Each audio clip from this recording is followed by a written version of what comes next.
업앤다운. 안녕하세요. 기업을 통해 경제를 보고 세상을 좀 공부해보는 투데이 업앤다운의 박상우입니다. 안녕하십니까, 방효정입니다. 네, 효정 기자. 오늘 네. 두 번째 시간인데 맞습니다. 오늘 주로 우리가 어떤 기업 다뤄볼 예정이죠? 오늘 저희가 또 다뤄볼 기업, 힌트만 살짝 줘보세요. 좀 어머니들이 되게 좋아하는 기업이기도 하고, 어머니들이 왜 좋아해요? 예, 장보러. 장보러. 거기 장보러 분위기 많이 안 좋을 가잖아요. 텐데. 네, 안 좋아서. 요새 많이 닫고 그런 데 아니에요? 예, 그런 데인데 또 소식이 나왔다길래. 어떤 중요한 소식이? 네, 중요한 소식 나왔다고 합니다. 네, 또 어떤 기업도 있어요? 그뿐만 아니라 요즘 뭐 주식 시장에서도 핫한 기업이죠. 어떤? 그 반도체로 유명한 기업이잖아요. 네네네. 네, 그 기업 하나 다뤄보고요. 네, 반도체 기업. 네. 저희가 핫한 기업을 다뤄볼 텐데 제가 시작 전에 하나 물어보겠습니다. 혹시 효정 기자 지갑 안에 상품권 같은 거 있어요? 왜요? 저 있을걸요? 상품권. 그게 어디 상품권인지가 좀 중요합니다. 갑자기 좀 불안해지는데요. 오늘 방송 제목을 좀 보면은 네. 밀린 돈, 뜯긴 돈, 나눌 돈. 오, 셋 다 돈 얘기인데 근데 좀 결이 좀 다 다르네요. 맞습니다. 7월에 세 가지 계산이 한꺼번에 끝낸다고 하는데요.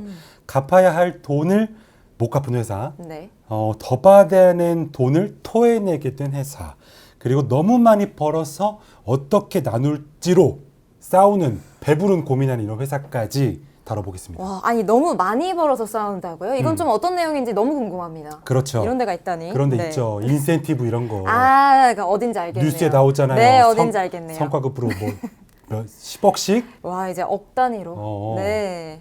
그런 기업 얘기까지 해보겠습니다. 네, 너무 궁금합니다. 네.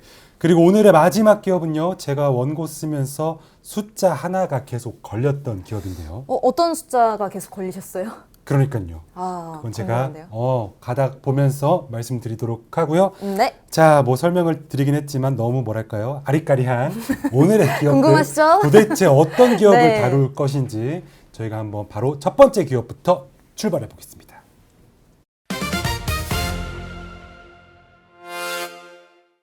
네, 첫 번째 기업은 말도 많고 탈도 많은 우리의 어떤 뭐랄까요? 우리의 기업이었죠. 네. 홈플러스가 너무 어려운 상황을 겪고 있는데요. 네.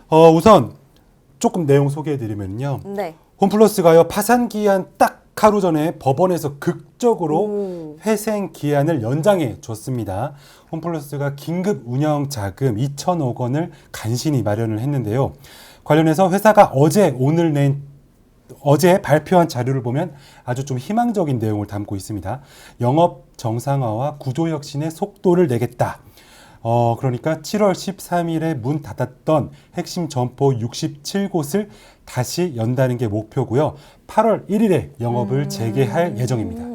근데 저는 홈플러스가 끝난 줄 알았거든요. 사실 뭐 점포 닫는 모습도 너무 많이 보고 해가지고 그리고 심지어 또 7월 초에 법원이 회생을 또 끝낸다고 했잖아요. 맞습니다. 7월 3일에 네. 서울 회생법원이죠. 회생 4부에서 회생 절차 폐지를 결정했는데요. 왜냐하면은 들여다 보니까 홈플러스 부채도 너무 심각하고 이 회생 계약안을 받아봤는데 너무 현실성이 없다. 너네 아직 정신 못 차렸다. 네. 회생 못 시켜주겠다. 아하. 해서 이거를 철회를 했고요. 네. 마지막 결정적으로 너네 최소 운영자금 2천억 원 갖고 올 수 있으면은 네. 일단 그거 보고 결정하겠다 했는데 홈플러스가 끝내 못 구했는데요. 막판에 마지막 날 구한 거죠. 2천억 원을. 근데 저는 항상 이 부분에서 의문점이 든 게 2천억이라는 게 이 2천억이 없어서 회사 하나가 문을 닫는다는 게 좀 의아했거든요. 심지어 또 대기업 기준으로는 그렇게 또 막 큰 돈도 아니잖아요. 그렇죠. 그리고 또 13일부터는 전국 67개 네. 매장이 임시 휴업에 전부 다 들어갔고요. 그래서 주변에 있었던 아마 보셨던 홈플러스들 다 문 닫고 있었을 겁니다. 모두 휴업에 들어갔는데 지금이 자금이 떨어지고 납품이 이제 끊겨버린 거죠. 돈이 없어서. 그래서 저도 봤는데 뭐 SNS에서도 그렇고 뉴스에서도 그렇고 홈플러스 매대에 다 텅텅 비어 있고 그래요. 뭐 수산물 매대인데 뭐 고기가 올라와져 있다던가 그쵸. 오히려 다른 게 올라와져 있기도 하고 근데 그게 또 딱 열흘 전 얘기잖아요. 근데 지금 다시 연다는 거면 그 사이에 뭐가 바뀐 걸까요? 말씀드린 것처럼 그 2천억 원을 네. 간신히 구했는데요. 네. 16일에 대주주죠. MBK 파트너스의 김병주 회장이 네. 2천억 원 전액에 대한 연대 보증을 서기로 했고 네. 누가 주기로 했느냐? 그 다음날 17일에 메리츠 금융그룹이 긴급 운영 자금으로 대출을 해주기로 최종 의결을 했습니다. 그러면은 개인이 2천억을 보증한 걸까요? 그렇죠. 근데 사실상 법인 보증이랑 같다고 볼 수 있고요. 네. 그래서 20일이 즉시 항고 기한 마지막 날이었어요. 이때까지 돈 못 구하면 홈플러스는 역사 속으로 사라지는 그야말로 파산하는 네. 절차였는데 그날 돈 구하자마자 홈플러스는 바로 항고를 했고요. 네. 엊그제죠. 네. 21일에 법원이 폐지 결정을 취소해주면서 회생 기한이 9월 4일까지로 연장됐습니다. 그러면 다시 이렇게 부활한 거 아닌가요? 이 홈플러스 솔직히 이 대목까지 듣고 좀 안심했거든요. 왜냐면 저희 엄마가 홈플러스 되게 단골이시기도 하고 주말마다 이제 카트 끌고 장 보시면서 스트레스도 막 푸시거든요. 그렇죠. 네. 어머니가 하지만 안심하시기엔 아직 좀 이릅니다. 그런가요? 홈플러스가 이제 부활했다고 보기는 어렵고요. 9월 4일까지 시간을 준 거예요. 네. 법원이 이제 붙인 문장이 하나 있는데요. 이번 연장이 일단 마지막이다. 더 이상 너네들에게 기회는 없다. 회생 절차 개시일이 올해 3월 4일이었습니다. 근데 딱 6개월까지만 최장 기간이거든요. 네. 그게 도래하는 게 6월 4일이니까 이때까지 홈플러스는 법원을 설득해야 됩니다. 와, 9월 4일이 끝이면 이제 40일 정도. 그렇죠. 거네요. 네. 그 40일 동안 홈플러스는 우리가 어떻게 앞으로 구조 조정을 할 건가, 어떻게 사업을 해서 이 빚 갚을 건가, 네. 이런 계획안이죠. 이 회생 계획안을 통과시켜야 됩니다. 그렇군요. 엄청 중요한 게 남아 있는데 제가 여기서 하나 확인을 해보고 싶은 게 있습니다. 근데 제가 이걸 취재를 하면서 협력업체 쪽을 좀 찾아봤거든요. 근데 중소기업 중앙회 조사가 있던데 홈플러스 납품업체가 평균 7억 7,400만 원을 못 받은 걸로 나오고 또 그런 협력사가 무려 이제 4,600곳이 있다라고 하는데요. 그러니까요. 어마어마하죠. 네. 홈플러스 때문에 피해보는 이 중소업체들도 엄청나게 많은 거고 효정 기자 말했던 것처럼 네. 그 숫자가 정확합니다. 그러니까 2천억이 들어왔다고는 하는데 사실 이게 밀린 돈 규모는 그것보다 2천억보다 훨씬 크다는 거잖아요. 그렇죠. 그래서 전체가 얼마일까요? 방금 말씀 주셨던 거 산술적으로 계산만 해도 납품업체 평균 미수금이요 7억 원이 넘고요. 이런 곳이 4,600곳이니까 이것만 따지면은 사실상 거의 한 3조 우와. 되는 거죠. 그리고 공익 채권만 네. 1조 1천억 원 정도. 와, 2천억을 받았는데 1조 1천억을 들으니까 갑자기 그러니까 이게 2천억 원 아무 돈도 아니에요. 예, 2천억 너무 조금 받은 거 아닌가? 이런 생각이 드는데요. 이제 말 그대로 밑 빠진 독에 물 붓기 그런 느낌이고요. 그래서 지금 가장 큰 쟁점이 네. 빚이 너무 많은데 뭘 먼저 갚냐 이겁니다.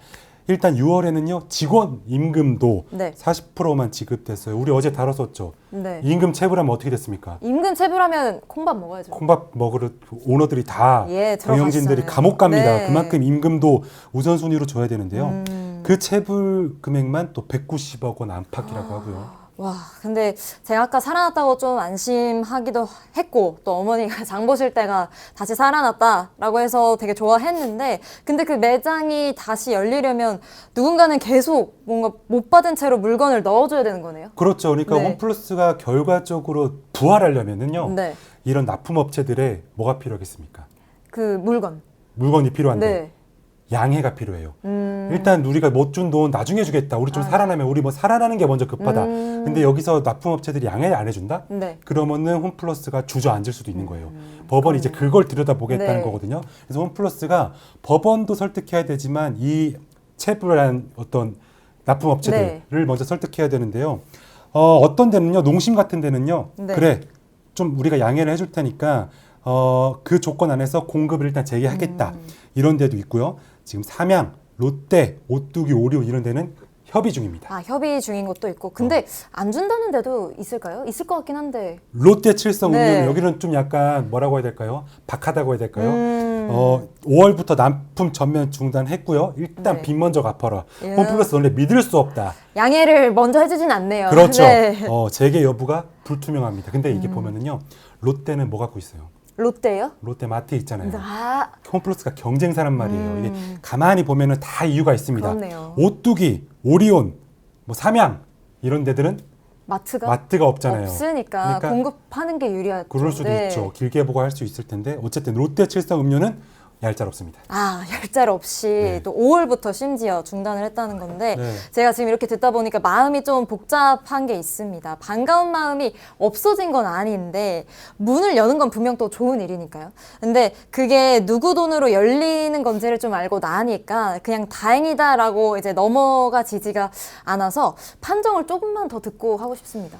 네, 그 감각이 오늘 이 블록의 핵심인데요. 회사가 네. 내놓은 자료는 정상화인데 우리가 봐야 할 건 누구의 돈으로 정상화하느냐 여기에 초점을 둬야 될 것 같습니다. 네. 그럼 누구의 돈으로 정상화를 하는지 봐야 네. 될 것 같은데. 그리고 또 네. 숫자 하나만 더 보면은요. 네. 올해 회계연도 기준으로 매출이 5조 7,963억 원, 영업 손실이요 5,400억 원 넘겼고요. 당기 순손실 네. 1조 원입니다. 야, 그리고 감사 의견은 2년 연속 거절이 나오고 있습니다. 근데 이게 감사 의견 거절이면은 회계법인이 아 우리는 이 회사 재무제표 확인해줄 수 없다 이렇게 딱 잘라서 거절한 거잖아요. 그런 거죠. 그러니까 감사 네. 의견을 거절했다는 건요. 회사에서 막 어떤 재무에 관련된 어떤 자료들을 그 회계 법인한테 넘기잖아요. 그걸 감사하는데 도저히 못 믿겠다. 네. 얘네들이 빚을 어디에 어떻게 숨기는지도 모르겠고 회계도 이상하고 장부도 불투명하고 네. 그래서 우리는 얘네들의 뭐랄까 보증을 서줄 수 없다. 그러면 보통 거절 의견을 내는데요. 네. 2년 연속 그런 상황이고요. 그리고 또 회사 계획을 보면은요. 재계장 방식 자체가 좀 다릅니다. 미국의 그 트레이더 조라는 저 그 가방 있는데. 있어? 예. 그렇구나. 거기가 또 좀 유명하다며요. 네. 그 방식을 도입해서요. 식품과 자체 브랜드, 회전율 높은 생필품 위주로 상품을 줄이겠다. 그리고 복층 매장은 싹 간소화해서 1,000평 정도로 줄여서 단층으로 운영하겠다. 그러니까 쉽게 말하면요. 상품 이것저것 다 많이 안 팔고 뭐 생필품이라든가 뭐 중요한 식품들 네. 몇 가지만 선택과 집중해서 팔고 필요 네. 없는 거 확 줄이고 매장 확 확 줄이고 줄이겠다. 직원 확 줄이겠다. 아. 그런 계획입니다. 이 홈플러스 딱 떠오르면은 매장이 항상 뭐 몇 층, 뭐 10층 가까이 되고 되게 넓고 이랬는데 재개가 된다면은 예전에 알던 그 홈플러스는 좀 아니겠네요. 그렇죠. 넓고 네. 뭐랄까 쾌적하고 네, 약간. 뭐 이렇게 여유롭고 그런 느낌이 아니라 아주 바글바글하고 좁은 데서 사람들이 막 있고 네. 약간 그런 광경을 떠올려야 되지 않을까 좀 아쉽습니다. 네. 음. 그러면 네. 5월부터 또 영업을 멈춘 비핵심 점포 37곳이 폐점이 확정됐다고 들었습니다. 네, 맞습니다. 네. 그래서 전국 104개 중에서 67개만 다시 여는 걸까요? 그렇죠. 맞습니다. 네. 말씀한 게 정확하고 이미 100여 개 중에 37곳은 사라졌고요. 그나마 남은 67개가 재개가 되는데요. 이마저도 9월 4일까지 홈플러스가 법원 그리고 또 협력 업체들을 설득해야지 앞으로 우리가 계속 홈플러스의 모습을 볼 수 있을 것 같고요. 네. 보더라도 이전의 홈플러스는 아니고 조금 더 복잡한 홈플러스일 것 같습니다. 와, 제가 처음에는 다시 재개돼서 너무 기쁘다, 반가운 마음을 많이 말씀을 드렸는데 네. 듣다 보니까 이게 되살아난 게 맞는지 판단이 잘 안 섭니다. 맞습니다. 어쨌든 저쨌든 너무 어려운 홈플러스의 상황 AI 통해서 마지막으로 확인해 보겠습니다. 네, AI로 보면은요. 일단은 법원에서는요. 7월 3일 서울회생법원은요. 운영자금 2천억 원 미확보로 회생 절차 폐지를 결정했습니다. 근데 극적으로 홈플러스가 2천억 원을 구해왔죠. 그래서 7월 20일 홈플러스는 즉시 항고를 했고요. 법원은 받아들여줘서 다음 날에 폐지 결정을 취소하고 기간을 연장해 줬습니다. 9월 4일까지 연장이 됐고요. 일단 채무는요. 공익 채권만 약 1조 1,000억 원에 달하고요. 중소기업 중앙회 조사 기준으로는요. 납품업체 평균 미수금이 7억 7천만 원 정도. 그런 협력사가 4,600여 곳에 달하고 6월 임금은 40%만 지급됐습니다. 체불 임금도 발생하고 있는 상황입니다. 재무적으로 보면은요. 작년에 매출은 5조 7천억 원 정도, 영업 손실이 네. 5천억 원 정도, 단기 순손실이 1조 원을 넘겼습니다. 회계법인에서는요. 감사 의견을 2년 연속 거절하고 있고요. 회사 발표로는요. 6월 1일부터 67개 핵심 점포 재개를 목표로 하고 있다. 비핵심 37곳은 폐점하겠다. 회사 입장은 회생 절차 연장을 계기로 영업 정상화와 구조 혁신을 차질 없이 추진하겠다. 이렇게 발표했습니다. 네. 이 AI 정리를 보면 결국 두 개가 붙어 있는 것 같은데 문은 다시 열린다. 근데 못 받은 돈은 그대로 있다. 이렇게 되는 것 같은데 여기서 하나 더 좀 나눠보고 싶은 게 있습니다. 네. 지금 상황을 좀 만든 이 책임하고 지금 이 문을 여는 노력은 좀 다른 거 아닐까요? 어쨌든 2천억 원을 좀 만들어 오긴 했잖아요. 그렇죠. 홈플러스가 물론 지탄받는 MBK 파트너스죠. 네. 홈플러스의 대주주가 문제긴 했는데 뭐 지탄받고 비판할 부분이 너무 많지만 그 와중에도 어떻게 해서든 살아나려고 노력하고 있는 건 네. 맞습니다. 저도 그 노력 자체를 뭐 깎아내릴 생각은 없고요. 다만 시점을 보면 얘기가 좀 달라지는데요. 2015년에 MBK 파트너스가 홈플러스 인수한 금액이 7조 정도였습니다. 그리고 11년이 지난 지금에는 그 2천억 원이란 돈이 없어서 회사가 문을 닫을 위기에 처해져 있다. 이렇습니다. 2천억을 구하는데 심지어 또 열흘이 걸렸다는 거니까 그렇죠. 또 상황이 좀 심각했던 것 같습니다. 네, 법원이 지난 3일에 2천억 원 마련하면 한번 다시 보겠다 하고 문을 열어놨는데요. 그 열흘 동안 대주주와 채권자가 조건을 두고 좁히지 못했다고 하고요. 그 사이에 67개 매장이 잠정 휴업했었죠. 네. 그러면은 저는 판점 방향을 좀 바꿔봐야겠습니다. 네. 그래서 저는 아까까지는 그래도 좀 살아있으니까 다행이었는데 지금은 조금 다르게 보입니다. 이거는 살아난 게 아니라 약간 산소호흡기처럼 그렇죠. 약간 시간을 좀 연명하는. 연명하는 시간을 산 것 같고 그래서 그리고 그 시간값을 낸 이 사람이 회사가 아니라 협력사 직원. 그러니까 협력사랑 또 직원이 아닐까 싶어요. 그렇죠, 그렇죠. 맞습니다. 자, AI 분석까지 맞춰본 홈플러스 최종 업다운 판정해 보겠습니다. 네. 주말마다 카트 끌고 가던 그곳 홈플러스는 업일까요? 다운일까요? 네, 불행 중 다행으로 40일 만에 문은 다시 열긴 합니다. 그런데 그 안에 못 받은 돈 1조가 그대로 숙제로 남아 있습니다. 아직까지는 다운입니다.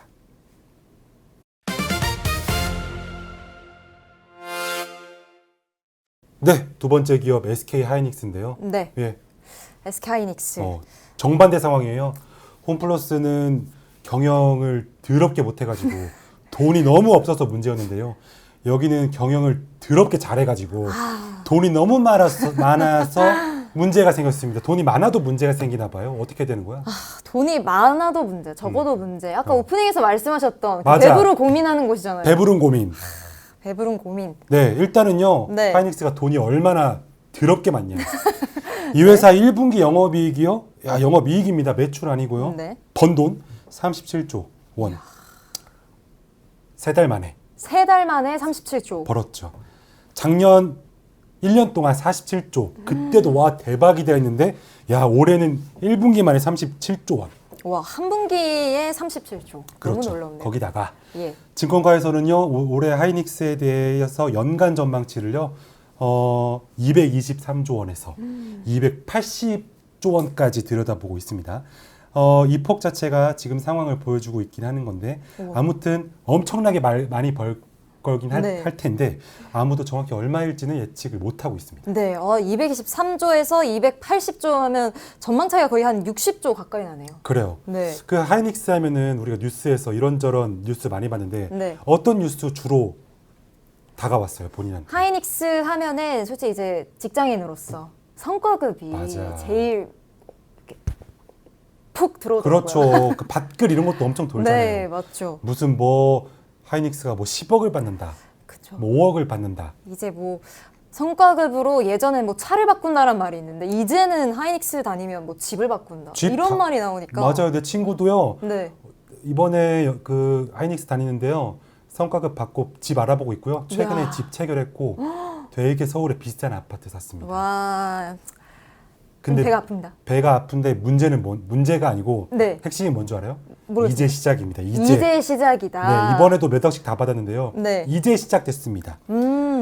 회사가요 작년 9월에 노사가 합의를 하나 했어요. 네. 영업이익의 10%를 성과급 재원으로 쓴다. 네. 기존의 기본급 1000%였던 상한도 없앤다. 그리고 이걸 앞으로 10년 동안 유지한다. 그러면은 잠깐 그 전망치대로면은 10%가 약간 중간값을 250조로 잡아도 25조. 그렇죠. 25조 원을 네.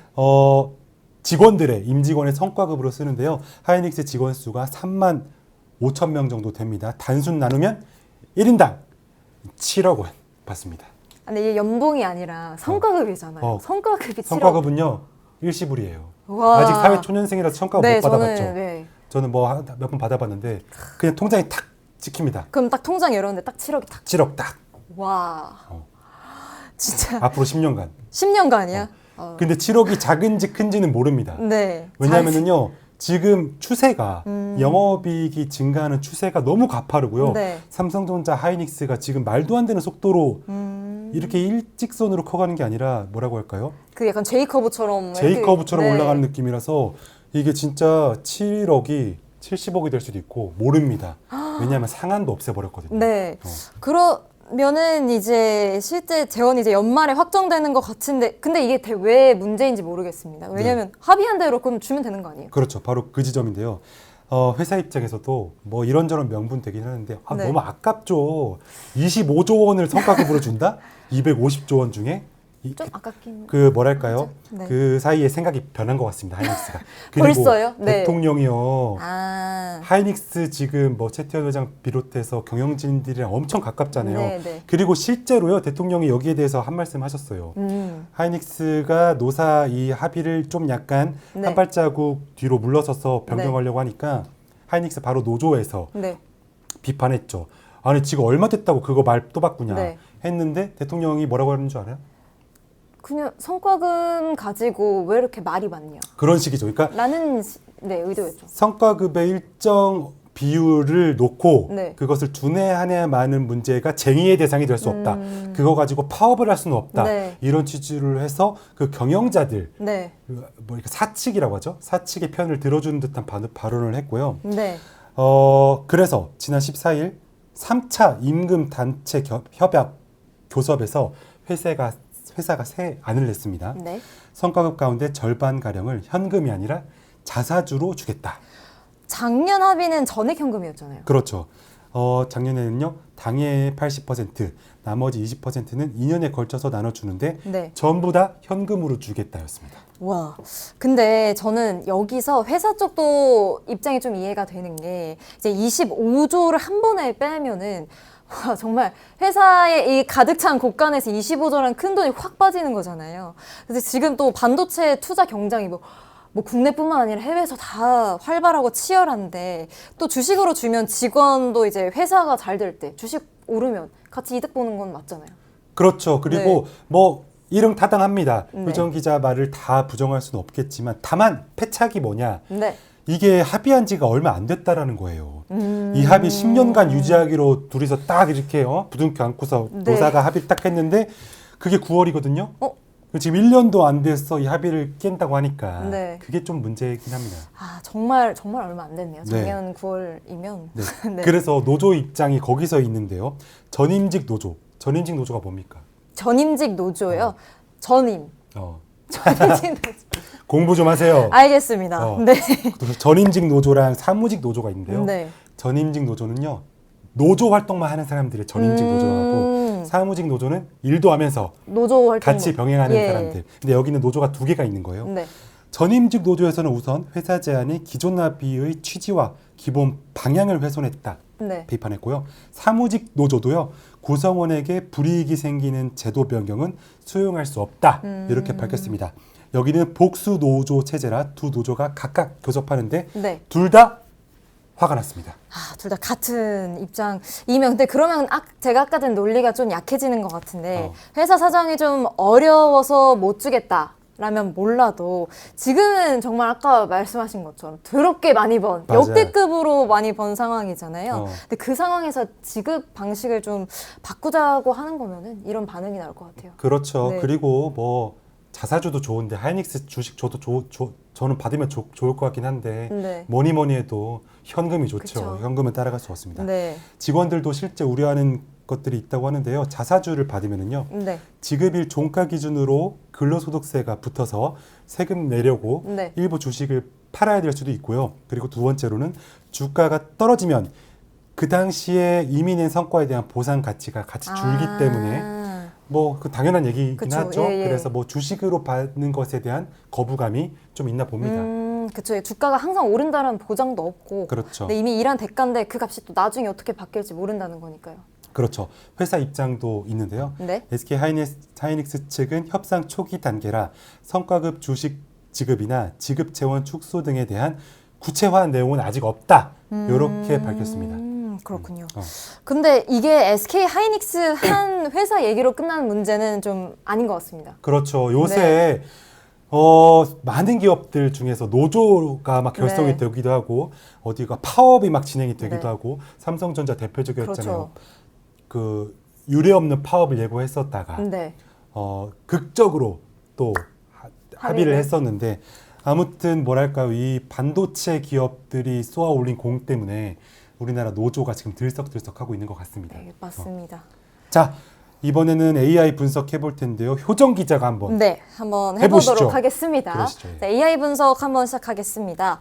일단 실적 한번 보면요. 올해 1분기 매출이 52조 정도 나왔고요. 영업이익이 37조, 한 6천억 원 정도 나왔습니다. 영업이익률이 무려 72%고요. 또 작년 연간 영업이익이 1년에만 47조 원 정도 됐는데 그렇게 하니까 이제 올해 연간 영업이익이 한 증권사에서는 223조에서 280조 정도로 보고 있습니다. 그래서 추정치고 이것보다 더 커질 수도 있고 또 적을 수도 있습니다. 그래서 이제 재원을 한번 보면 작년 9월 노사 합의가 있었습니다. 성과급에 대해서 영업이익 10% 그리고 기본급 1000% 상한을 폐지했고요. 전액 현금으로 주겠다라고 약속을 했습니다. 10년간 유지하고 또 직원 34,500명 정도와 이제 약속을 한 건데요. 근데 이번에 쟁점이 된 게 이제 올해 7월 지난 14일 3차 교섭에서 사측이 이제 성과급 절반 가량을 자사주로 주겠다라고 안을 제시를 하면서 이제 업계 이제 노조가 이제 반발한 겁니다. 그래서 전임직이나 뭐 사무직 양대 노조 모두 같은 의견을 보이면서 수용을 거부했고 회사에서는 협상 초기 단계에 있고 또 구체화된 내용이 없다라고 또 지금 반응이 나오고 있습니다. 그래서 노사 갈등을 넘어서 좀 사회적 또 법적 문제로 불이 붙으면서 확산이 되고 있는데요. 아까 설명드렸던 것처럼 이제 지난 21일 대통령 국무회의에서 영업이익의 몇 %를 배분하는 게 쟁의의 대상이 되느냐의 취지의 발언을 이제 이 대통령이 했고요. 또 22일 어제죠. 주주단체 주총 승인 요구를 했습니다. 그래서 우리가 위험을 좀 무릅쓰고 투자해서 벌어다 준 돈인데 사장이 주주들 허락도 없이 수조 원을 직원들 성과급 잔치 좀 쏟아붓고 있는 거 아니냐 이런 얘기가 나오면서 SK하이닉스 광노정 대표이사를 이제 배임 혐의로 고발을 했다고 합니다. 그래서 저는 마지막 줄 보고 좀 놀랐습니다. 예. 네, 대통령까지 또 나왔고 하다 보니까 근데 저는 이 확산 부분 좀 다르게 봅니다. 회사랑 직원이 합의한 걸 두고 밖에서 이렇게까지 개입하는 게 맞을까요? 그렇죠. 그 부분도 짚어봐야 되는 중요한 부분이고요. 네. 그리고 좀 생경한 풍경이 보통 진보 정권 대통령이면은 누구 편 들어줍니까? 보통 노조 편 들잖아요. 근데 요새는 최태원 회장이랑 너무 가까우셔가지고 그런 지금은 영향이 좀 있을까요? 네. 이례적으로 SK 하이닉스, 삼성전자의 어떤 사측의 요구를 좀 더 많이 들어주고 있는 듯한 어떤 정부의 모습까지 저희가 확인해 볼 수 있는 그런 내용이었고요. 네. 다만 주주 쪽 논리도 보긴 해야 됩니다. 영업이익은요 주주 몫이기도 합니다. 그 배분 비율을 교섭으로 10년간 못 박을 수 있느냐 없느냐 이거는 또 저희가 따져봐야 될 것 같습니다. 네, 그럼 결국 이거는 직원 대 회사가 아니라 직원 대 주주 구도가 되는 거네요. 그렇죠. 오늘 하이닉스의 핵심인데요. 그리고 저는요 회사가 이 논쟁을 관리하는 방식이 네. 조금 아쉬워요. 시장을 향해서는 사상 최대 실적을 계속 알리는데 안에서는 작년 약속을 짝구리 번복하니까 네. 조금 아쉬움이 남는다. 그쵸. 저 이거 사실 시작할 때는 1인당 7억이면 와 진짜 좋은 회사 아니야? 라는 생각을 했는데 좋은 회사 맞습니다. 네, 좋은 회사 물론 맞습니다. 물론 맞지만 근데 지금은 이제 액수가 문제가 아니라 그렇죠. 약속을 지키냐 안 지키냐의 문제인 것 같습니다. 나는 3억만 받아도 좋을 것 같은데. 아유, 저도 뭐 7억 아니고 7천만 원만 1억만 줘도. 줘도 700만 원만. 700만 원만. 저도 사실. 네, AI까지 분석까지 맞춰본 하이닉스 최종 업다운 판정해 보겠습니다. 네. 사상 최대 실적을 낸 SK 하이닉스. 업일까요? 다운일까요? 네, 홈플러스는 돈이 없어서 미치겠는데 여기는요 돈이 너무 많아서 미쳐버리겠는 것 같습니다. 역대급으로 벌었는데요. 10년 간다던 약속을 1년도 안 돼서 뒤집긴 했습니다. 대통령은 최태원 회장 편들어 주려고 하는 것 같은데 좀 더 저희가 지켜봐야 될 것 같습니다. 다운입니다.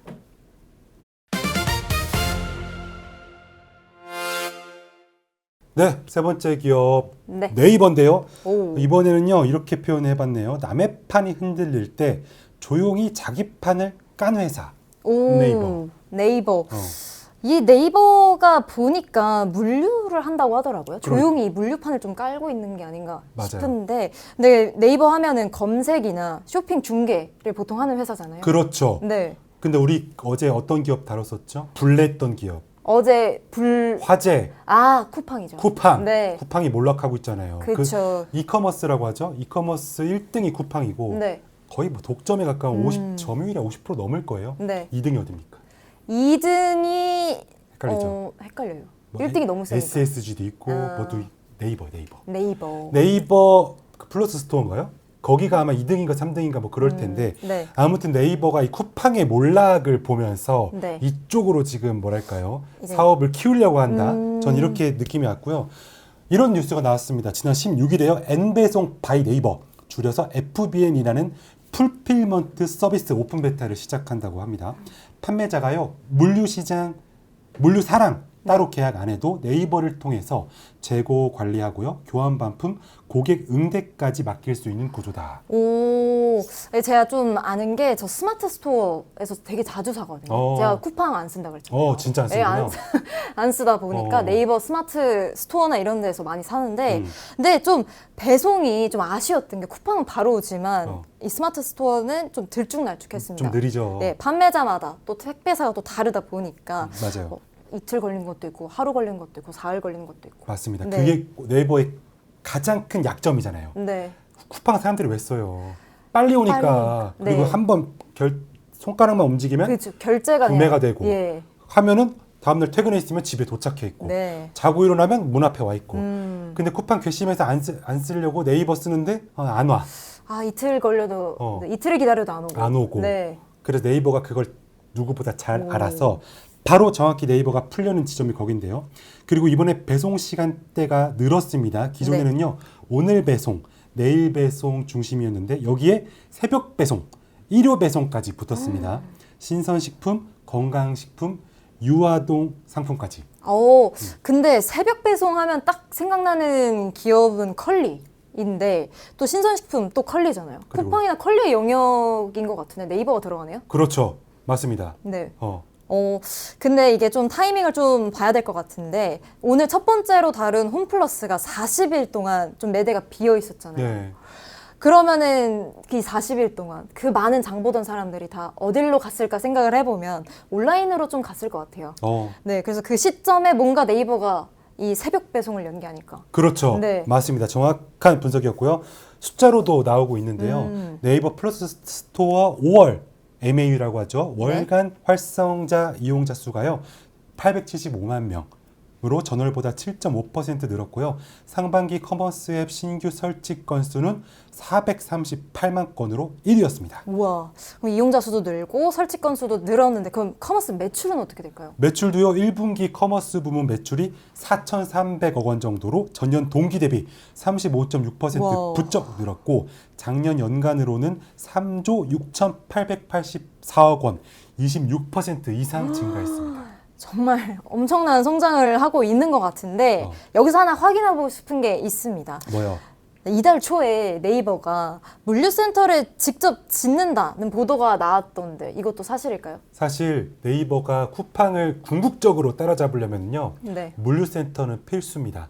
하지만 여기까지는 아직 우리가 예단할 수 없는데요. 네. 네이버도 되게 조심해서 발표를 하고 있습니다. 입장을. 일단은 한강 남쪽과 북쪽의 물류센터 후보 네. 부지를 보고 있다는 보도가 나온 건 맞는데 네이버는 아직까지는 여러 방안을 살펴보는 단계일 뿐 물류센터 구축이나 직접 배송은 확정된 바는 없다. 이렇게 공식 입장을 했습니다. 그러면은 아직 그냥 검토하는 단계네요. 그렇죠. 네. 다만 이 최수연 대표죠. 네. 발표를 했는데요. 방향성은 맞다. 1분기 실적 컨퍼런스 콜에서 배송은 커머스 전략의 최우선 과제다. 물류 직접 투자 모델까지 고려하고 있다. 쿠팡 이야. 따라잡을 각오하고 있다. 이야. 이렇게 발표했습니다. 그러면 되게 네이버 술술 잘 풀리고 있는 기분인데요? 또 그건 아닌데요. 하나가 중요한 게 막혔습니다. 네. 일단 지금 네이버 파이낸셜이요. 네. 두나무 뭐 하는 회사입니까? 두나무 그 비트코인처럼 금융회사잖아요. 두나무가 갖고 있는 그 거래소가 있죠? 두나무, 압니다. 뭐죠? 그, 업비트요. 업비트 정답.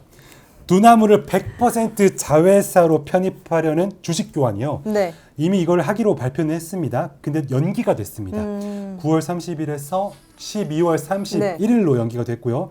이번에 두 번째 연기고요. 공정위 기업 결합 심사와 금융 당국 승인이 남아 있습니다. 아, 그러면은 배송은 좀 이렇게 밀어붙이고 있는데 금융 쪽 좀 막혀 있는 거네요. 그렇죠. 그래서 오늘 우리가 볼 건 커머스 축입니다. 네. 그 축만 놓고 보면 방향이 아주 분명하죠. 검색회사 네이버가 왜 지금 배송을 직접 깔려고 하는지, 쿠팡의 몰락을 네. 기다리고 있는 건 아닌지 AI 통해서 다시 한번 물어보겠습니다. 네, 쿠팡이요. 새로운 서비스 시작하는데요. 지난 16일이죠. N배송 FBN 오픈 베타 서비스 시작했습니다. 오늘 배송, 내일 배송에서 새벽 배송, 일요일 배송으로 확대했고요. 신선 건강 유아동 상품군을 추가했습니다. 8월부터는요. 전담 택배사가 자동 수거하고요. 통합 반품센터도 운영할 계획입니다. 실적은 보면은요. 커머스 매출 쭉쭉 늘고 있죠. 1분기는요. 매출 4,349억 원. 전년 동기 대비 35% 이상 늘었고요. 작년 커머스 매출은요. 3조 거의 7천억 원 정도로 26% 이상 늘었고 네이버 플러스 스토어가 5월 MAU가 875만 명에 달합니다. 상반기 커머스 앱 신규 설치는 438만 건 1위를 기록했습니다. 리스크가 있긴 한데요. 아직 물류센터 부지는 검토 중이다. 회사는 아직 확정된 바는 없다. 이렇게 발표를 했고요. 그리고 네이버 파이낸셜과 두나무, 여기 인수라고 해야 되겠죠. 여기가 지금 연기가 되고 있어서요. 어떻게 될지 좀 지켜봐야 되는 상황입니다. 네, 이렇게 정리할 수 있겠네요. 네, 이렇게 또 정리를 해보니까 네이버가 지금 뭐 쿠팡의 좀 몰락 이런 것처럼 남이 좀 흔들릴 때 자기만의 인프라를 좀 깔고 있는 것 같은데 전 여기서 하나 더 보고 싶습니다. 근데 이런 상황이 판매자한테도 좀 좋은 일일까요? 왜냐하면 이렇게 물류까지 지게 되면 판매자는 네이버에 더 묶이게 되는 거잖아요. 그렇죠. 날카로운 지적인데요. 실제로 업계에서는 이걸 락인 효과, 가다두는 거죠. 한번 네. 들어온 사람을 못 나가게. 네. 판매자가 물류 부담을 줄이는 대신 네이버 생태계 안에는 더 깊숙이 들어가는 구조. 다만 지금 단계에서는 수수료를 올리지도 않고 네. 강제하지도 않았습니다. 그래서 오늘은 그 부분을 감점 사유로 반영하진 않겠습니다. 아, 수수료 얘기는 아직 안 나왔으니까 네. 네, 그러면 다음에 수수료 올리면 그때 다시 한번 보시죠. 그렇게 하겠습니다. 자, 그러면 최종 업다운 판정 해보겠습니다. 네. 검색으로 시작해서 이제 새벽 배송까지 오는 회사. 이 네이버는 업일까요? 다운일까요? 네, 이커머스 절대 강자 쿠팡이요. 개인정보 유출에 네. 뭐 여기저기 물류센터 화재네. 그리고 뭐 맨날 재판에 김범석 의장 한국에 오지도 않아. 네. 이러면서 네이버가 어라? 잘하면 내가 비집고 들어갈 틈이 있겠는데 보고 있는 것 같습니다. 조용히 자기 판을 깔고 있는 네이버 업입니다.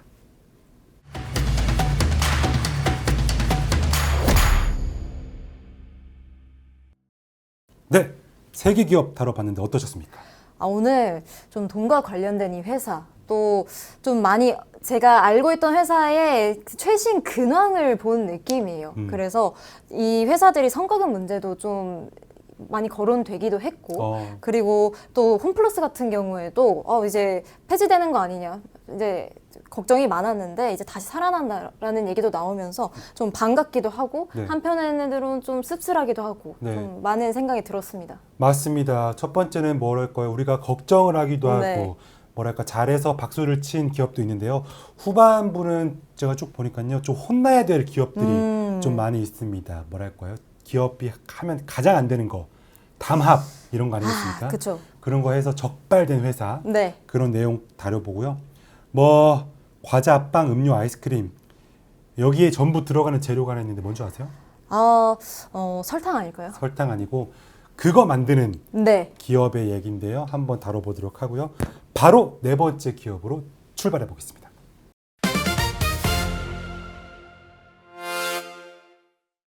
네, 네 번째 기업 대상인데 네. 뭐 하는 기업이냐? 청정원, 종갓집 이런 거 만드는 회사입니다. 와, 진짜 청정원, 종갓집 되게 익숙한 회사고 또 10회차에 한번 다룬 곳이기도 한데 그때는 종갓집 김치가 해외에서 잘 되는데 좀 경쟁이 세졌다 그런 얘기였잖아요. 맞습니다. 네. 하지만 오늘은 완전히 다른 얘기고요. 효정 기자 아까 제가 물었던 거 있잖아요. 설탕 아니라고 했죠? 네. 뭐 정답은 전분당입니다. 전분당이요? 오늘 모르는 게 너무 많이 나오는데 전분당이 뭘까요? 물엿 같은 거. 아. 액상 과당 이런 건데요. 네. 옥수수로 만들고요. 이 옥수수는 전부 네. 수입합니다. 오. 수입한 옥수수로 만드는데요. 과자, 빵, 음료, 빙과 맥주에 다 들어갑니다. 이 전분당이. 네. 심지어 제지랑 철강에도 쓰입니다. 제지, 철강. 저 오늘 아침에 빵 먹고 왔는데 오늘 아침에 먹은 것 중에서도 들어있는. 무조건이죠. 네. 그런데 이번 7일에 네. 공정거래위원회가 이 전분당 가격을 담합한 4개 회사에게 과징금 7,400억 원을 부과했습니다. 담합 사건으로는 역대 최대 그 금액입니다. 우와.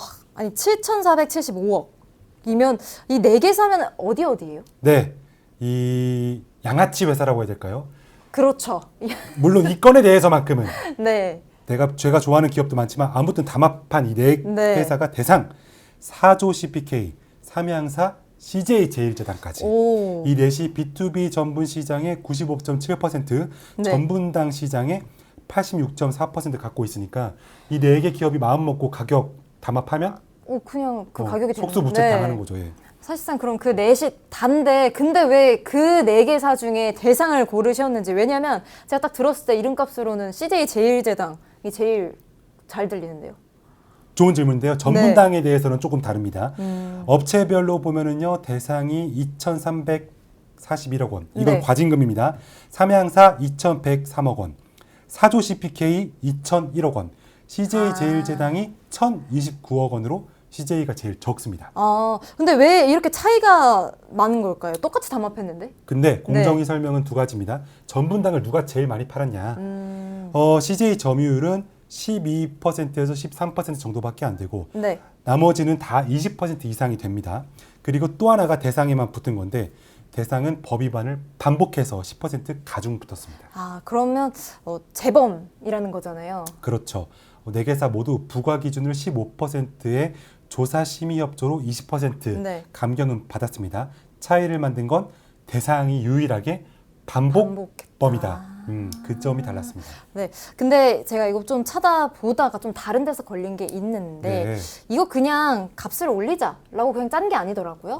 네. 어떤 부분이었죠? 근데 이 공정위 자료를 보니까 이 사람들이 13번 합의를 했는데 그중 8번은 옥수수값 오를 때 빨리 올리자는 거였고 5번은 옥수수값 내릴 때 오히려 천천히 내리자는 그렇죠. 거였어요. 우리가 가격 올릴 수 있을 때는 재빠르게 올리고 그렇죠. 옥수수값 싸져가지고 내려야 되는데 하면은 버티면서 야, 가만 있어봐 하는 네. 거죠. 천천히 좀 내려도 돼. 보자. 일단 네. 더 팔아보자. 네. 그런 거죠. 그게 바로 이 사건의 핵심입니다. 네, 그러니까 올릴 때는 바로 올리고 내릴 때는 버틴다는 건데 소비자 입장에서는 가격이 내려가는 걸 체감할 기회가 좀 아예 없었던 것 같아요. 그렇죠. 너무 천천히 내려가니까. 어. 그리고 또 실제로 결과가 나왔더라고요. 대상 영업이익이 2023년 901억에서 2025년에 1,505억으로 올랐습니다. 값을 내린 기간이에요. 그러니까요. 4조도요. 140억 원에서 361억 원으로 늘었고요. 둘 다 별도 기준이고요. 네. 공정의 표현이 정확한데 가격은 낮췄는데 영업이익은 오히려 개선됐다. 너네 수상하다. 수상하다. 네. 근데 여기서 제가 좀 화가 나는 포인트는 따로 있습니다. 뭐죠? 정부가 이 업계를 도와주고 있었잖아요. 뭘로 도와줬죠? 할당 관세. 관세로. 네. 뭡니까? 특정 물건을 얼만큼 가져올 때, 그렇죠. 할당해서 가져왔을 때, 그만큼 이제 세금을 깎아주거나 관세를 맞아요. 깎아주거나 이런 거. 맞아. 그게 어떻게 진행됐었죠? 그게 2021년 4월부터 매년 200만 톤 정도 이제 가공용 옥수수의 관세를 0%로 그래요. 해줬습니다. 그리고 물가 잡으려고 0%를 해준 거고요. 또 세금으로 원가를 좀 깎아준 거잖아요. 그렇죠. 그래서 그 혜택을 받으면서 뒤로는 가격을 좀 낮춘 거잖아요. 그러니까 정부 입장에서는 물가 낮추기 위해서 네. 야 너네 전 분당 싸게 팔으라고 관세도 낮춰줬는데 웬걸 여기서 담합을 해가지고 네. 자기들이 이익을 보고 있었다. 그러니까 더 괘씸한 거고요. 방식도 상당히 치밀했습니다. 네. 목표 가격을 정해놓고서 거래처에서는 그보다 높은 가격을 통보해서 목표가를 받아들이게 하게 유도했고요. 예를 들어 1kg에 730원으로 합의를 하면요. 네. 거래비 중 높은 회사가 730원을 부르고 나머지는 735원, 740원을 부르는 식입니다. 뭔가 짜고 선택받을 수 있도록 이렇게 들러리를 서준 느낌이네요. 짜고 치는 고스톱이죠. 예. 그리고 공문 발송하기로 한 날에는 서로를 찾아가서 인상폭, 시기, 수신처 주소가 제대로 적혔는지 확인을 했고 우체국까지 따라가서 실제로 발송을 됐는지까지 봤다고 합니다. 아니 우체국까지 따라간다고요? 그랬다고 하네요. 와, 저는 그 장면이 상상을 했을 때 너무 충격입니다. 그 정도로 서로를 못 믿으면서 그 담합을 유지했던 거잖아요. 그러니까요. 약간 코미디 같죠? 예. 하나가 더 있는데요. 가격 인하를 요구하는 대형 거래처에는 값을 내려주면서 소규모 실수요처가 너무 비싸다 하는 데에는 가격을 유지하고 전형적인 뭡니까? 좀 강약약강. 네. 강자한테는 약하고 약자한테 강한 이 네 양땡땡 기업들의 모습이었습니다. 네, 양땡땡 뭔지 알겠습니다. 양땡땡 기업. 그래서 힘없는 곳은 그냥 그대로 받은 거고, 맞습니다. 예, 힘이 없어서 참 네. 아쉽네요. 그렇죠. 그리고 또 7년 5개월간 관련 매출액이 6조 525억 원이니까 돈 엄청 벌었죠. 네. 벌었죠. 지금까지 나온 팩트 효정 기자가 네. AI를 통해서 다시 한번 정리해 보겠습니다. 정리해 보겠습니다. 네, AI 분석을 해보니까요. 일단 올해 7월 7일에 이제 공정위에서 전분 그리고 전분당 가격 담합으로 이제 14차례나 그렇게 했다. 그리고 7년 5개월에 거쳐서 했다라는 걸로 이제 사조 그리고 CPK, 삼양사, CJ제일제당 이 4사에 과징금 7,475억 원 정도를 부과를 했습니다. 이거는 담합 사건 역대 최대 금액이고요. 업체별 대상 이제 2,341억 그리고 삼양사는 이제 2,100억 원, 사조 CPK는 2,001억 그리고 CJ제일제당은 1,020억대를 이렇게 좀 차등 부과를 했습니다. 그래서 부과 기준율 15% 그리고 협조 감경 20% 동일 적용했고요. 대상만 반복 재범이다 해서 위반했다고 10% 가중 처분을 내렸습니다. 지난 7일 그리고 서울중앙지법 첫 재판에서 실무진 대부분이 인정을 했고 이제 대표들은 공모 혐의를 좀 부인을 하면서 재판은 좀 진행 중에 있습니다. 이외에 이제 사조 CPK나 삼양사 또 이 그 대상 CJ제일제당은 별도 입장이 없다라고 나와 있습니다. 마지막 근데 그게 좀 충격적이네요. 네. 사과를 했는데 두 회사는 사과를 했는데 대상은 입장이 없네요. 그러니까요. 같은 날에 서울중앙지법에서 네. 첫 형사재판이 열렸는데요. 실무진은 담합을 대부분 인정하고 있지만 회사 대표들은 우리 모르게 지들끼리 네. 한 일이다. 나는 사과할 수 없다. 왜냐? 나는 몰랐기 때문에. 네. 이렇게 발뺌하는 내가 대표면은 몰랐어도 사과하겠다. 그렇지 않아요? 그렇죠. 어쨌든 다 자기가 알았든 몰랐든 다 맞죠, 마판 건데. 맞죠. 그죠? 네. 왜 안 했지? 그래서 저는 이게 소비자 입장에서 좀 제일 억울한 게 7,476억이 이제 나라로 가잖아요. 제 지갑으로 돌아오는 게 아니네요. 그게 억울해요? 지갑으로 돌아오지 않아서? 네, 제 지갑으로 오면 얼마나 두꺼워지. 그 지적이 나오고 있습니다. 네. 한국소비자단체협의회가요. 지난 14일에 성명을 내고 피해 구제 기금과 집단 소송제 도입을 촉구했습니다. 올해 적발된 담합과징금이 설탕 4천억 원대, 밀가루 6,700억, 전분당 방금 말씀드린 7,400억 해서 네. 1조가 넘었는데 그게 소비자 배상으로 이어지지가 않는다. 네. 효정 기자 주머니에 들어오지 않는다. 이렇게 지금 성명을 내고 있는 거죠. 네. 그래서 저는 이 회사를 좀 다운으로 봅니다. 왜요? 왜냐면 이유는 하나입니다. 주머니에 들어오지 않아서? 네, 그런 것도 있고요. 네. 값을 올린 게 아니라 내릴 때 안 내리기로 짠 게 그게 훨씬 나쁜 것 같습니다. 맞아. 또 소비자는 왜 값이 그대로인지 어디에 물어보겠습니까? 물어볼 수도 맞습니다. 없습니다. 맞습니다. 네. 저도 거의 비슷한 결론인데요. 저는 반복 위반 가중이 붙었다는 게 이미 옛날에 대상이 담합으로 네. 걸렸거든요. 근데 또 했다는 거잖아요. 네. 그리고 담합은요, 이 뭐랄까요, 이 시장 경제 회사에서 제일 안 좋은 질 나쁜 그런 범죄입니다. 네. 담합한 회사들은 그 미국 선진국이나 유럽 같은 데서는요 아예 네. 퇴출시켜 버리는 경우도 있어요. 진짜 원 스트라이크 아웃이라고 해서. 네. 근데 벌써 두 번째입니다. 두 번. 대상 청정원 맛있긴 한데 저도 종갓집 좀 김치랑 다시 봐야겠. 다시 봤습니다. 맛있긴 이게 해요. 맛은 있으나 맛있긴 하죠. 예, 맛있긴 맛이 합니다. 있으나 너무 괘씸한 이 대상. 네. 그거 그래서- 해보죠. 업다운 판정. 네, 해보겠습니다. 네. 청정원 종갓집, 우리 집 냉장고에 하나쯤은 있는 그 회사 대상인데요. 업일까요? 다운일까요? 네, 우리 정부에서는 전분당 좀 싸게 팔아라 해서 옥수수 관세까지 0%로 해서 배려해주고 특혜해줬는데요. 이 네 가지 못된 기업들이 네. 그렇게 특혜를 받으면서 뒤로는 담합하고 있었습니다. 7천억 원대의 과징금 맞긴 했지만은요. 대상은요 유일하게 두 번째 적발됐습니다. 한 번 더 적발되면은요 네. 저부터 청정원 보이콧하겠습니다. 다운입니다.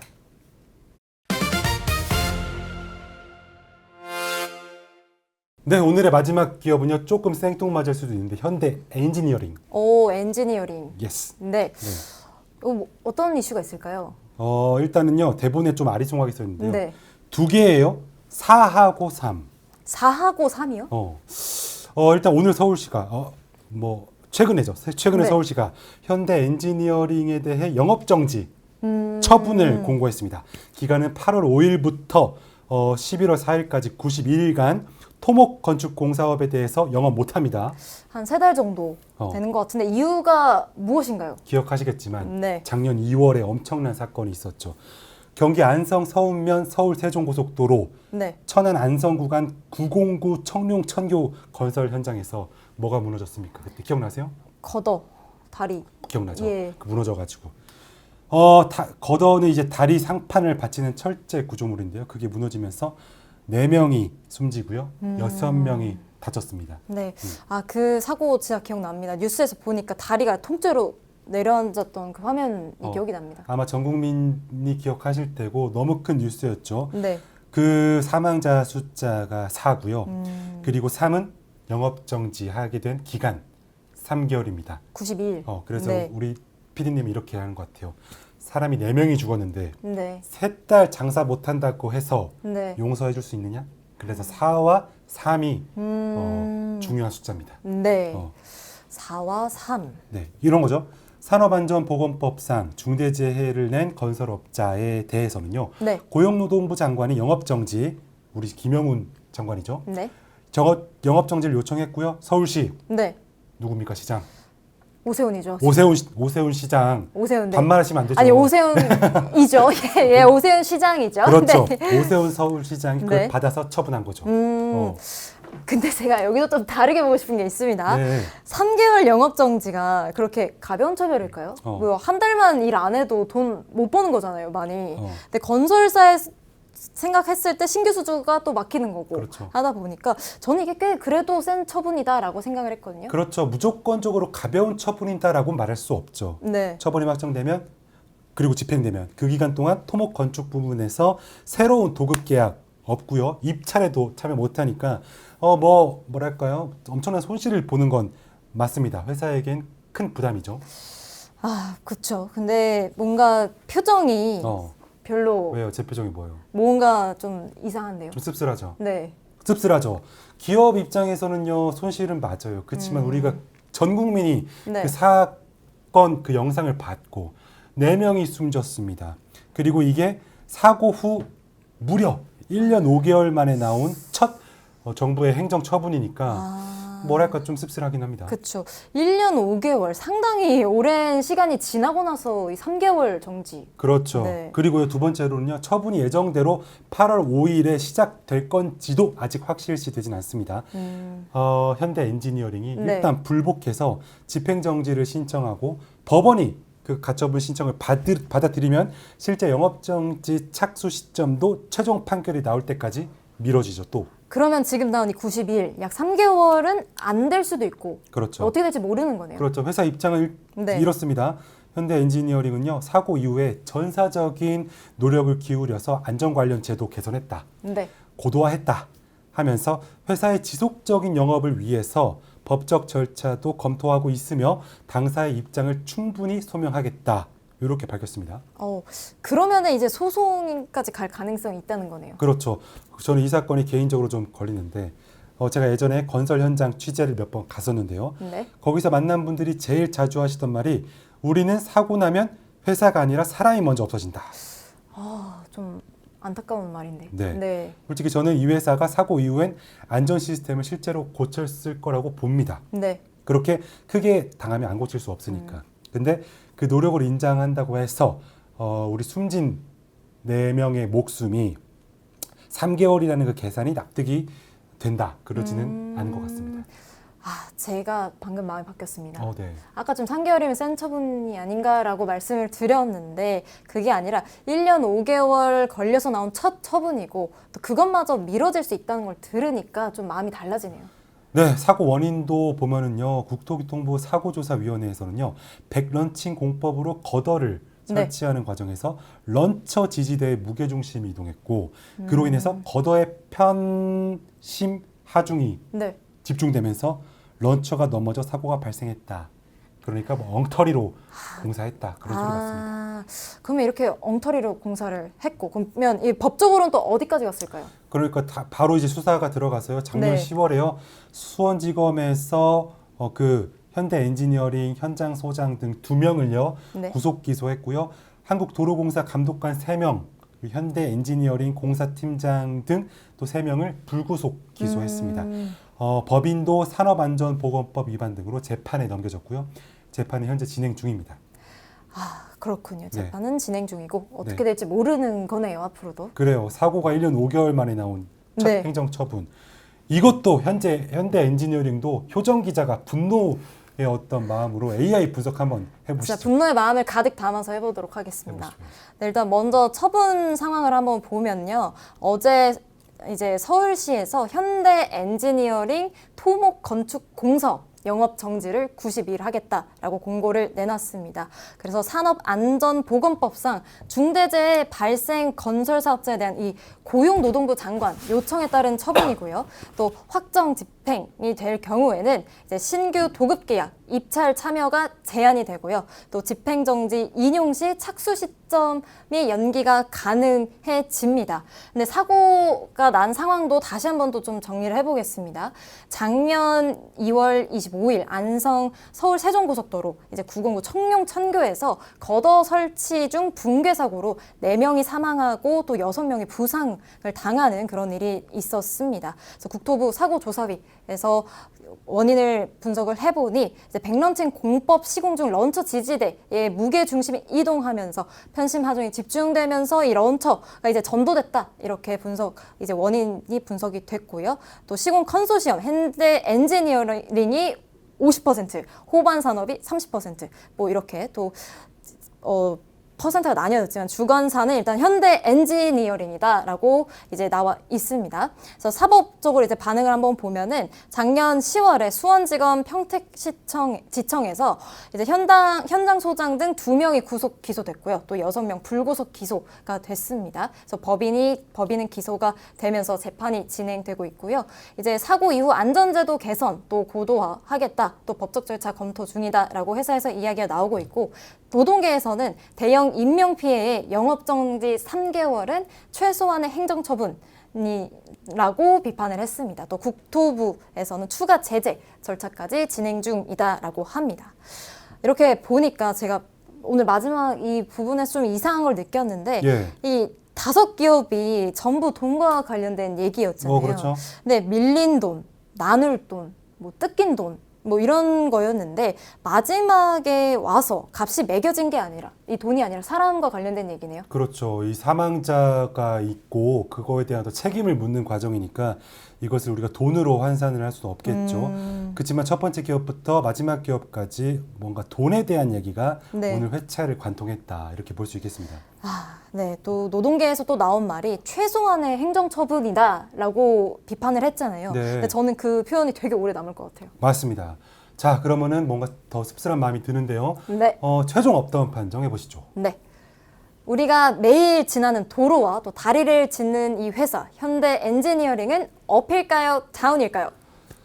네, 그 모두가 전 국민이 기억하는 사고가 있었던 지 1년 5개월이었나? 1년 5개월이 네, 좀 지났습니다. 5개월. 네. 그리고 첫 행정처분이 나왔는데요. 3개월 영업정지. 그 사건 때문에 4분이 이제 목숨을 잃었는데, 다른 건 몰라도 유가족이 이 행정처분의 결과를 봤을 때 납득이 될 만한 어떤 처분이었는가를 생각해 볼 수 있겠습니다. 그마저도 1년 5개월 아주 오랜 기간이 걸렸습니다. 저는 다운을 주겠습니다.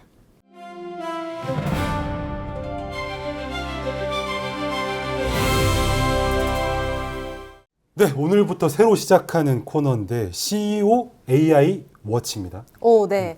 기업이 아니라 그 기업을 움직이는 사람을 보는 코너죠. 그렇죠. 저희가 지금까지는 기업에 대해서 업다운 판정을 했었잖아요. 네. 그럼 그 결정을 내린 사람들에 대해서 저희가 한번 얘기를 나눠보는 건데 그것도 AI와 함께 짚어보는 그런 코너입니다. 저희 네. PD님이 야심차게 준비하신 것 같습니다. 기대가 됩니다. 오늘 세 분이 준비되어 있는데 제가 소개할 첫 번째, 제가 먼저 하겠습니다. 시작하시죠. 네, 제가 소개할 첫 번째 CEO는 바로 이분입니다.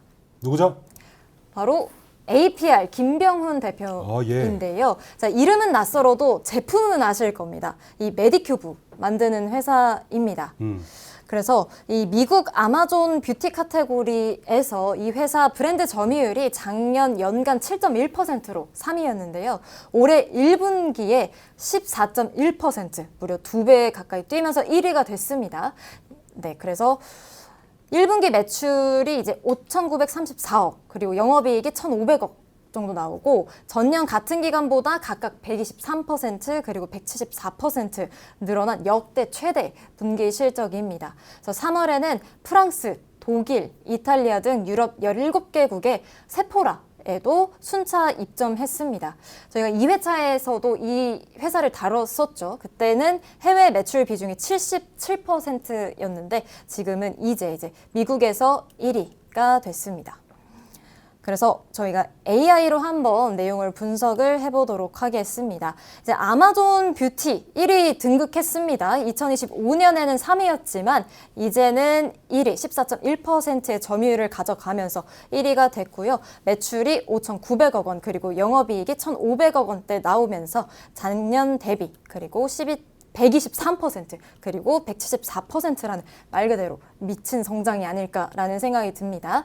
하지만 확인이 필요한 부분도 있습니다. 이 성장을 이끈 이 미국 비중이 높아질수록 이 단일 시장 의존도도 리스크도 확대가 됩니다. 그래서 보면은 유럽, 인도 확장이 그 대안인지도 검증이 필요한 부분입니다. 그래서 미국에서 1등을 했다라는 것은 확실한 성과인데 그만큼 또 미국에 걸린 게 많아졌다라는 뜻이기도 해서요. 저희가 이어서 가보겠습니다. 네, 그러니까 2년 사이에 3위에서 1위로 간 거죠. 네. 그럼 두 번째 기업은 두 번째 인물이죠. 제가 네. 소개해 보겠습니다. 잘 되는 사업을 안 팔겠다고 선언한 CEO인데요. 그 이유가 좀 특이합니다. 두 번째 CEO는 이분입니다. 네, 풍산그룹 류진 회장인데요. 지금 한국경제인협회 회장도 맡고 있습니다. 한경협이라고도 하죠. 지난 17일 제주에서 열린 한경협 하계포럼 기자간담회에서 류 회장이 이렇게 말했는데요. 풍산그룹의 방산사업 팔지 않기로 했다. 거기서 얻은 이익을 지방 발전을 위해 쓸 예정이다. 방산은 지금 이 그룹에서 가장 잘 되는 사업이다. 본인도 가치가 얼마나 되는지 궁금해서 매각을 검토한 적은 있다. 이렇게만 말했고요. 하지만 팔지는 않겠다고 했습니다. 그럼 그 이익을 어디에 쓰느냐? 고향인 경북 안동에 골프장과 호텔을 지어서 서비스업을 키운다고 합니다. 이유는 두 가지인데요. 하나는 산업 논리입니다. K산업의 위상은 높아지는데 고용의 70%를 책임지는 서비스업이 빠져 있다. 이렇게 진단을 하셨고요. 또 다른 하나는 개인적인 이유가 있네요. 2년 전 산불로 안동이 특별재난지역 됐을 때 고향을 위해 나도 뭔가 해야겠다 기업인으로서 이렇게 생각하셨다고 합니다. 풍산그룹은 그 피해 지역을 산림휴양복합관광단지로 개발하는 방안을 안동시와 협의 중이라고 하고요. 기초검토 단계 중이고 투자 규모와 일정은 아직 정해지지 않았습니다. 제가 인터뷰 찾아보니까 네. 대한민국에서 제일 럭셔리하고 좋은 골프장 안동에 짓겠다. 이야. 이렇게 포부를 가지고 계시더라고요. 네, 계속해서 AI 통해서 분석해 보면은요. 일단 이렇게 류진 회장이 말씀드린 것처럼 선언했습니다. 방산 부분 매각할지 말지 고민을 한 것처럼 시장에서 읽었는데요. 네. 회장은 안 판다 이렇게 선언을 하셨고 방산으로 번 돈 지방 서비스업에 대규모로 투자하겠다 이렇게 공표했습니다. 근거로는요 고용의 70%를 책임지는 서비스업이 중요하다 이 중요성을 강조했습니다. 다만 확인이 필요한 사항도 몇 가지 있는 것 같습니다. 향후 투자의 규모 그리고 일정은 미확정이 되어 있는 것 같고요. 대상지는 회장 고향 그리고 사업 형태는 골프장인지 호텔인지 뭐 이런 것들에 대해서 구체적인 확인이 필요할 것 같습니다. 또 지역 균형 발전인지 오너 수건 사업인지도 저희가 검증을 해야 될 것 같습니다. 그래서 결론적으로는 이런 거죠. 방산으로 번 돈을 지방에 쓰겠다라는 건 좋은 일인데 네. 다만 그 지방이 회장의 고향이고 그 사업이 골프장이라고 한다라는 것은 우리가 평가를 어떻게 해야 할 것인가 따져봐야 될 것 같습니다. 네, 네. 그렇습니다. 네. 저는 또 그 질문이 맞다고 보는 게 산불 피해 지역 개발이면 지역 주민한테 실제로 뭐가 돌아가는지 또 좀 중요하잖아요. 이제 그러면 세 번째를 보도록 하겠습니다. 예. 세 번째는 다시 제가 하겠습니다. 네, 네. 자, 이제 채세 시대는 끝났다고 선언한 CEO입니다. 바로 업스테이지 김성훈 대표인데요. 예. 자, 지난달 미디어데이에서 이렇게 말했다고 합니다. 채세 시대는 끝났고 이제는 AI에게 일을 시키는 에이전트 시대가 왔다라고 얘기를 했는데요. 이 김성훈 대표가 네이버에서 AI 개발을 총괄하다가 2020년에 이 창업을 하신 분입니다. 그래서 국민성장펀드 첨단 전략기금 이 1,000억 원을 포함해 누적 약 7,300억 원을 유치를 했고 또 국내 AI 소프트웨어 기업 최초로 유니콘에 올라서기도 했습니다. 네, 최근에는 카카오로부터 포털 다음 이 운영사를 넘겨받았고요. 또 자체의 모델 솔라와 묶어서 생태계를 만들겠다라는 구상을 가지고 있습니다. 자, 이어서 AI를 통해서도 한번 분석을 해보면요. 말씀드렸듯이 누적 투자가 약 7,300억 원을 받고 있습니다. 국민성장펀드 첨단 전략기금 이 1,000억 원이 포함된 금액이고요. 또 국내 AI 소프트웨어 기업 최초인 유니콘을 달기도 했고 또 포털 다음 운영사를 인수했습니다. 하지만 확인이 필요한 부분도 있습니다. 이 매출이 2022년에 59억이고 2025년에는 248억입니다. 그래서 기업 가치 1조대 대비해서 수익성이 아직 좀 확보되지 않았다라고 보여지기도 하고요. 또 정부 자금이 투입된 만큼 이 매출 전환 시점에 대한 검증이 좀 필요하다라고 보고 있습니다. 그래서 기술력을 바탕으로 제대로 된 진짜 매출과 이제 이익을 좀 내서 실력을 좀 증명할 때가 아닌가라는 생각이 듭니다. 네, 맞습니다. AI 분석과 함께 세 분의 CEO 이야기 만나봤는데요. 오늘 첫 포문을 연 CEO AI 워치는 네. 계속해서 계속될 예정이고요. 네. 이렇게 해서 방송 마쳐볼 텐데요. 효정 기자, 오늘 기업 중에 제일 좀 기억에 남는 기업이 뭐였습니까? 저는 홈플러스가 가장 기억에 남습니다. 왜요? 홈플러스 저는 이제 영영 못 볼 줄 알았습니다. 못 볼 줄 알았는데 오늘 이야기를 통해서 조금은 이제 다시 회생할 수 있는 가능성이 커졌다라고 보여지고요. 네. 좁아져도 괜찮고 작아져도 괜찮으니 제 곁에서 뭐 협력서가 직원들과 소통이 잘 돼서 다시 오길 바랍니다. 상우 기자는 뭐가 제일 기억에 남으셨나요? 저는 제가 마지막에 말씀드린 류진 회장. 네. 기억이 남고요. 잘 되는 방산 사업 시장에서는 저거 언젠가 팔 거다 했는데 안 팔고 이제 지방 발전에 힘쓰겠다. 네. 자신의 고향 안동에 우리나라에서 제일 좋은 골프장 짓겠다. 저는 좋아 보입니다. 요즘 재계에서는 잘 안 하는 어떤 스탠스인데요. 그래서 앞으로가 또 궁금하고요. 그 정말로 류진 회장이 실천으로 옮길 수 있는지 제가 지켜보도록 하겠습니다. 네. 오늘 내내 또 그렇습니다. 돈 얘기를 했잖아요. 밀린 돈, 나눌 돈, 뜯긴 네. 돈. 그런데 그 순서를 정할 때마다 맨 뒤로 밀리는 자리는 늘 비슷했습니다. 납품업체, 네. 직원 월급, 그리고 희생당한 현장 노동자들. 값은 늘 매겨지는데 누가 그 값을 치르는지는 잘 안 보이는 좀 그런 씁쓸한 얘기가 많았습니다. 네, 아까 말씀하신 사랑, 삶이 그런 의미가 있는 것 같고요. 예. 또 다리가 무너져서 돌아가신 네 분, 그리고 회사가 받은 영업정지 3달 처분이요. 맞습니다. 기업은 우리 사회를 살리기도 하지만 누군가를 죽이기도 합니다. 이런 부분이 정말 어두운 그늘이죠. 그 그늘이 어디에 지는지 저희가 계속 투데이 업앤다운에서 유심히 지켜본다는 약속을 드리면서 오늘의 업앤다운은 마무리해 볼 텐데요. 네, 그러면은 마무리 인사 드릴까요? 네, 지금까지 방효정 박상무였습니다. 투데이 업앤다운.